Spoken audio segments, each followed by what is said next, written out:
بسم اللہ الرحمن الرحیم۔ زنا ایک حرام کام ہے اور اس کام سے بار بار منع کیا گیا ہے، اور خاص طور پر شادی شدہ عورتیں جب اپنے شوہر کو چھوڑ کر کسی غیر مرد سے تعلق رکھتی ہیں تو ایسا گناہ تو بہت ہی بڑا گناہ ہے۔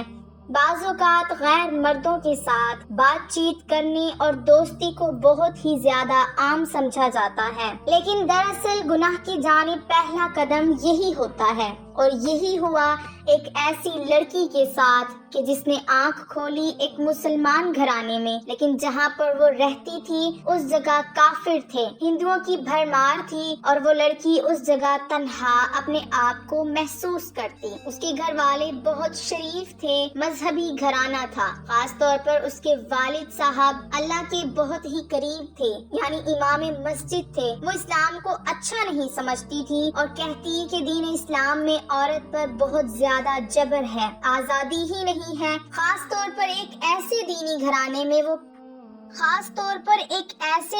گھرانے میں جب وہ پیدا ہوئی تو وہاں پر تو ہر کوئی اللہ اللہ کرنے والا تھا۔ ایک بار اس کی چپکے سے ایک لڑکے کے ساتھ دوستی ہو گئی۔ اس کے والد صاحب کو یہ خبر نہیں تھی، وہ یہی سوچتی تھی کہ دین اسلام میں جبر ہے عورت کے لیے اور ہر بات سے منع کیا جاتا ہے، جو کہ یہ اس کی خوش نصیبی تھی، جس کو وہ بدقسمتی سمجھتی تھی کہ میں اس گھر میں پیدا ہوئی ہوں جہاں پر ہر وقت اللہ اللہ کیا جاتا ہے۔ یہاں پر میرے والد صاحب صرف اللہ اور اس کے رسول صلی اللہ علیہ وسلم کی بات کرتے ہیں، میری والدہ بھی یہی کرتی ہیں، یہاں تک کہ میری بہنیں بھی انہی کے نقش قدم پر چل رہی ہیں، لیکن نہ جانے کیوں اس کے دل میں بہت ہی زیادہ برائی تھی، اور اسے ایک موقع مل گیا اس بستی میں رہ کر ہندو لڑکے سے دوستی کرنے کا۔ وہ اس طرح کہ ان کے گھر میں لڑکیوں کو پڑھانے کا رجحان تھا، اور اس کے والد صاحب چاہتے تھے جس طرح انہوں نے مذہبی علوم حاصل کیے ہیں،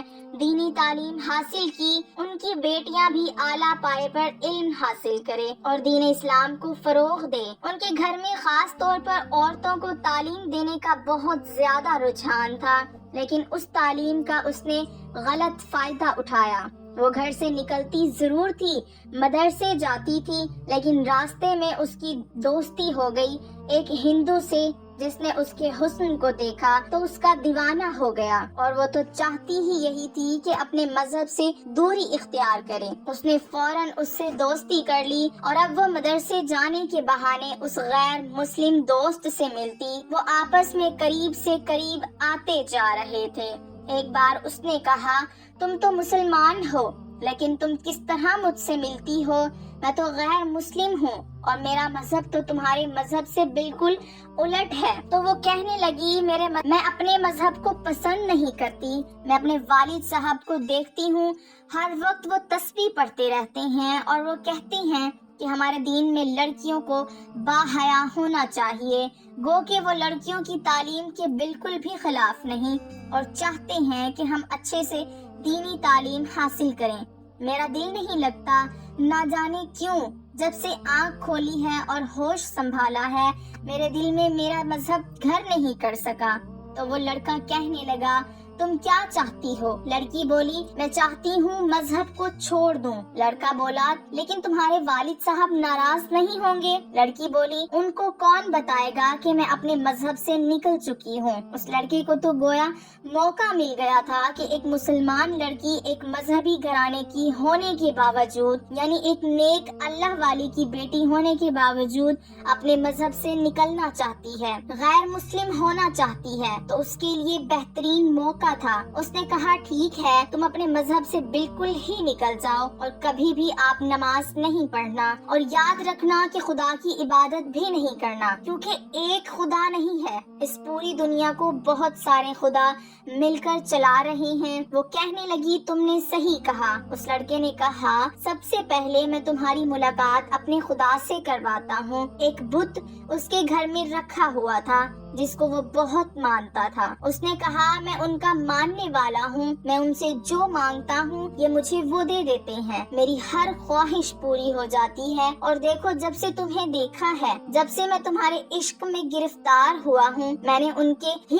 آگے ہاتھ جوڑے تھے اور دیکھو تم میرے پاس آ گئی، بلکہ تم میرے مذہب میں داخل ہونا چاہتی ہو۔ اب وہ لڑکی اپنے باپ کے سامنے، اپنے گھر والوں کے سامنے تو بظاہر مسلمان بنی رہتی، ڈھونگی رہتی، رچاتی رہتی، لیکن مدرسہ جانے کے بہانے وہ اس کے گھر چلی جاتی اور وہ لڑکا وہاں بیٹھ کر اپنے مذہب کے متعلق اسے بتاتا۔ یہاں پر گھر والوں کو جھانسی دے رہی تھی کہ میں مدرسے جاتی ہوں اور وہاں پر بہت دیر ہو جاتی ہے آنے میں، اپنی بہنوں کو بھی اپنے ساتھ لے کر نہیں جاتی تھی، اور وہ روز وہاں سے جاتے جاتے راستہ بدل لیتی تھی اور اس لڑکے کے ساتھ جا کر زناکاری کرتی۔ غرض کہ وہ گناہوں کے دلدل میں اتنا ڈوب چکی تھی کہ اسے یہ خبر بھی نہیں تھی کہ وہ اپنے آپ کو تباہ کر رہی ہے، نہ صرف اپنے آپ کو تباہ کر رہی ہے بلکہ دنیا اور آخرت بھی اس کی بربادی کی طرف جا رہی ہے۔ وہ جہنم کے گڑھے میں خود کو گرانے کے لیے تیار تھی، بلکہ گر ہی چکی تھی۔ وہ لڑکا اس کی کمزوری سے فائدہ اٹھا رہا تھا، وہ منمانی اس کے ساتھ کرتا اور وہ ہر رات اس کے ساتھ گناہ کبیرہ کرتی اور گناہ کبیرہ کر کے اپنے گھر آ جاتی۔ ایک بار اس کے والد صاحب کو شک ہوا، انہوں نے کہا بیٹی مجھے لگتا ہے کہ تمہارے ساتھ کچھ الگ معاملہ پیش آ رہا ہے، مجھے ذرا بتاؤ کہ تم مدرسے جا کر کیا کیا سیکھتی ہو، اور اب تم پابندی کے ساتھ مدرسے جاتی بھی ہو اور دیر تک واپس آتی ہو، بہتر یہی ہے کہ تم مجھے سب کچھ سچ بتا دو۔ اس نے کہا کہ سچ سننے کی تاب لا سکتے ہیں آپ؟ وہ کہنے لگے ہاں بالکل۔ اس نے قرآن کھولے بغیر قرآن کریم کی طویل سورت مبارکہ پڑھ کر سنا دی اور کہا بتائیے اب اتنی لمبی سورت میں آپ کو سنا رہی ہوں، پابندی سے جاتی بھی ہوں اور رات کو دیر تک واپس آتی ہوں، میں قرآن کو حفظ کر رہی ہوں۔ اس کے والد صاحب بہت خوش ہوئے کہ میری بیٹی کوئی بھی غلط کام نہیں کر رہی بلکہ یہ سچ میں قرآن کی تعلیم حاصل کرنے جا رہی ہے۔ یہاں پر آپ سب حیرت زدہ ہوں گے کہ وہ لڑکی تو اس لڑکے کے ساتھ رہتی ہے، پھر کیسے اس نے قرآن کی اتنی طویل سورت مبارکہ یاد کر لی؟ وہ اس طرح کہ وہ لڑکا بہت چالاک تھا۔ اس نے کہا کہ تم میرے پاس آتی ہو، میرے ساتھ رہتی ہو، بت کی عبادت بھی کرتی ہو، لیکن تمہیں اپنا قرآن بھی پڑھنا ہے، گو کہ تم اپنے مذہب کو پسند نہیں کرتے لیکن تمہیں قرآن کو مکمل یاد کرنا ہے۔ کبھی اگر تمہارے والد صاحب نے تم پر شک کیا اور اگر کبھی فرمائش کی کہ قرآن پڑھنے جا رہی ہو تو بتاؤ کون کون سی صورتیں یاد ہیں، تو قرآن کی سب سے طویل صورت سنا دینا، وہ چپ ہو جائیں گے۔ قرآن پاک اس کے حلق سے اوپر تک تھا، دل میں نہیں اترا تھا، اسی وجہ سے یاد تو کر لیا پر دل پر کوئی اثر نہ ہوا۔ یہاں پر اپنے والد کو تو اس نے چکمہ دے دیا، لیکن کیا اللہ تعالیٰ کو بھی وہ دھوکہ دے سکتی تھی؟ ہرگز نہیں۔ میرا رب تو تنہائی میں گزارے ہوئے لمحات بیٹھ کر جو انسان سوچ رہا ہوتا ہے تب بھی اس بات کو جانتا ہے۔ والد کو بے وقوف بنا کر سمجھ رہی تھی کہ میں تو بری الزما ہو گئی، اب مجھے کوئی بھی نہیں پکڑ سکتا، لیکن اللہ تعالیٰ کی پکڑ سب سے زیادہ سخت ہے۔ ایک رات جب وہ گناہوں کے دلدل میں گھری ہوئی تھی اور گہری کھائی میں گرتی جا رہی تھی اور مسلسل جھوٹ بول رہی تھی کہ میں قرآن پڑھتی ہوں، قرآن کی تعلیم حاصل کرتی ہوں، ایک رات جب وہ اس لڑکے کے ساتھ پوجا کرنے کے بعد اس کے ساتھ گناہ کبیرہ کر رہی تھی، اسی وقت موت کا فرشتہ آیا اور اس کی روح کو قبض کر لیا۔ موت یہ نہیں دیکھتی کہ سامنے والا جوان ہے یا بوڑھا، بس اپنے وقت پر آ جاتی ہے۔ اس لیے انسان اچھی حالت میں اس دنیا سے جائے، کیونکہ اس کے بعد تو سارے دروازے بند ہو جاتے ہیں۔ برہنہ حالت میں بند کمرے میں اس دوست کے ساتھ وہ موت کے منہ میں جا چکی تھی۔ وہ ہندو لڑکا اس لڑکی کی اچانک موت پر بہت پریشان ہوا، اس کو باہر لا نہیں سکتا تھا، کسی سے اس کا ذکر نہیں کر سکتا تھا، اس کو سمجھ نہ آیا تو گھر کے صحن میں اس لڑکی کی برہنہ لاش کو پھینک دیا، یعنی کپڑے سے لپیٹا بھی نہیں، اسی حالت میں اس نے اس کے صحن میں اس لاش کو پھینک دیا اور زمین کو بند کر دیا۔ اس کے پسینے چھوٹ رہے تھے، کہیں مجھ پر الزام نہ لگ جائے۔ بہرحال یہاں وہ منہ چھپا کر بیٹھا ہوا تھا اور ادھر اس لڑکی کے والد سراپا حیرت بنے ہوئے تھے، پریشان تھے کہ بیٹی آ تو جاتی ہے، بے شک رات کو دیر سے آتی ہے، لیکن اب تک کیوں نہیں آئی؟ والد صاحب نے والدہ کو اطمینان دلایا کہ استاد اسے اکیلے میں قرآن کی صورتیں یاد کراتے ہیں، یہی وجہ ہے کہ بیٹی اب تک نہیں آئی۔ لیکن ماں کا دل گھبرا رہا تھا۔ وہ کہنے لگی مجھے کوئی اور ہی معاملہ لگتا ہے، آپ جائیے اور مدرسے میں جا کر معلومات حاصل کریں، میری بیٹی اب تک کیوں نہیں آئی؟ بہرحال آدھی رات کے وقت والد صاحب مدرسے پہنچے اور وہاں جا کر معلومات کی۔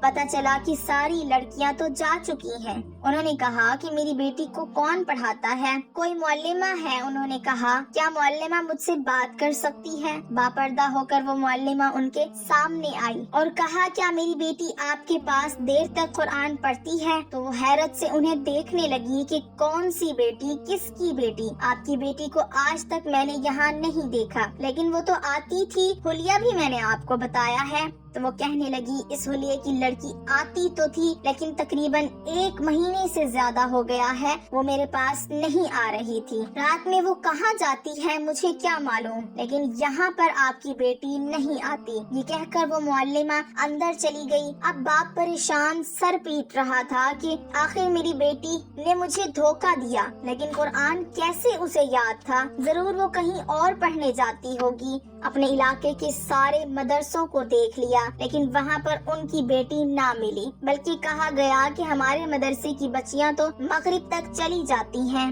آپ کی بیٹی کی طرح کسی لڑکی کو یہاں نہیں دیکھا گیا۔ باپ نے سپاہیوں کو اطلاع دی، سپاہی پورے محلے میں اس لڑکی کی تلاش کرتے رہے۔ آخر کار وہ وہاں پر ہندوؤں کی بستی کے پاس بھی پہنچے اور تمام ہندوؤں سے پوچھا تو وہ کہنے لگے اس طرح کی کوئی لڑکی ہمارے پاس نہیں آئی۔ وہ لڑکا اسی بستی میں رہتا تھا، اس کے گھر کا دروازہ بھی کھٹکھٹایا گیا۔ جب وہ دروازہ کھٹکھٹایا گیا تو اس نے بڑی مشکل سے دروازہ کھولا۔ دروازہ کھولنے پر وہ لڑکا بہت ہی زیادہ گھبرایا ہوا تھا، اس کے ماتھے پر پسینے کی بوندیں تھیں۔ سپاہیوں کو شک ہو گیا، انہوں نے کہا ہمیں لگتا ہے آپ کی بیٹی یہیں پر ہے۔ والد صاحب بولے ایسا کیسے ہو سکتا ہے، یہ غیر مسلم لڑکا ہے، میں مسلمان ہوں، میری بیٹی مسلمان ہے، ایک ہندو کے گھر میں وہ کیا کرے گی؟ سپاہی بولے دیکھیں کچھ خبر نہیں ہو سکتا آپ کی بیٹی اندر ہو۔ خیر اس لڑکے کو ایک طرف ہٹا کر جب گھر میں داخل ہوئے تو وہاں کوئی بھی نہ تھا۔ اس لڑکے سے پوچھ گچھ ہوئی،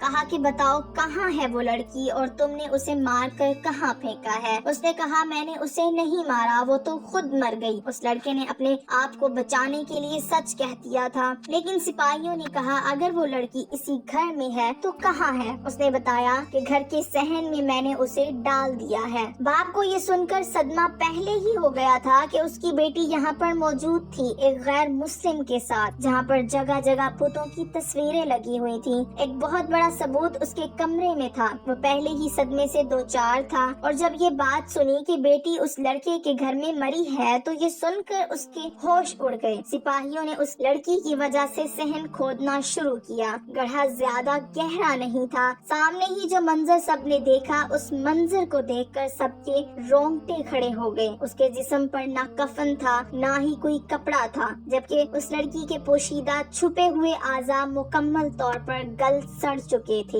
اور یہی نہیں اس کے جسم کو لپیٹا ہوا تھا ایک بہت بڑے سانپ نے۔ اس کی زبان باہر کو لٹکی ہوئی تھی اور اس کی زبان پر وہ سانپ بار بار ڈس رہا تھا۔ جب ایک بچھو چلتا ہوا آیا اور اس کے جسم کو کاٹنے لگا، وہ منظر سب دیکھ رہے تھے۔ یہ وہ عذاب تھا جو اس لڑکی پر زنا کے گناہ کی وجہ سے آیا تھا۔ شریف اور باحیا مرد اور عورت تو اس کا تصور بھی نہیں کر سکتے، اور وہ تو ایک ایسے دینی گھرانے سے تعلق رکھتی تھی کہ اس کا باپ ایک مسجد کا امام تھا، والدہ حیا کا پیکر تھی۔ اب والد صاحب اپنی بیٹی کو ایسی حالت میں دیکھ کر تڑپ کر رہ گئے، پر وہ جانتے تھے کہ اب اس جگہ سے نکل نہیں سکتی۔ مجبوراً اسی جگہ اس کے جسم پر کپڑا ڈال دیا گیا، اور وہ سانپ اسے چھوڑ بھی نہیں رہا تھا۔ کیڑے مکوڑے اس کے جسم کو کھا رہے تھے، اسی جگہ اسے دفنایا گیا۔ آج بھی اس ہندو لڑکے کے گھر میں اس کی قبر موجود ہے، لیکن چیخوں کی آواز آتی ہوتی ہے اور چیخ چیخ کر کہہ رہی ہوتی ہے مجھے بچا لو، مجھے بچا لو، اس گناہ سے جو میں نے کیا ہے اس گناہ کی سزا مجھے روز ملتی ہے، میں نے جھوٹ بولا، گناہ کیا۔ اس لڑکی کو سپاہی پکڑ کر لے گئے، گو کہ اس نے اسے نہیں مارا تھا لیکن پھر بھی اس نے اس کو بہکایا تو تھا، وہ عذاب جس کی سزا وہ مرنے کے بعد بھی بھگت رہی تھی۔ زناکاری ہمارے معاشرے میں عیب نہیں رہی۔ ہمارے نبی صلی اللہ علیہ وسلم نے فرمایا حیا ایمان کی ایک شاخ ہے، یہی وہ ایمان ہے جو انسان کو اس قسم کے گناہوں اور پھر ان گناہوں کے عذاب سے بچا لیتی ہے۔ ہر انسان کا دوسرے انسان سے ایک پردہ ہے، لیکن انسان اخلاقیات سے گر جاتا ہے، وہ سمجھتا ہے کہ اسلام میں یہ باتیں ہمیں ہماری آزادی سے روکتی ہیں۔ آزادی یہ نہیں کہ آپ کسی غیر محرم کے ساتھ ناجائز تعلقات رکھیں۔ اگر اسلام میں عورت کو باپردہ ہونے کا حکم دیا گیا ہے تو یہ اس کی حفاظت کے لیے ہے۔ اللہ تعالی ہم سب کو ایسے گناہ کبیرہ سے بچائے، آمین۔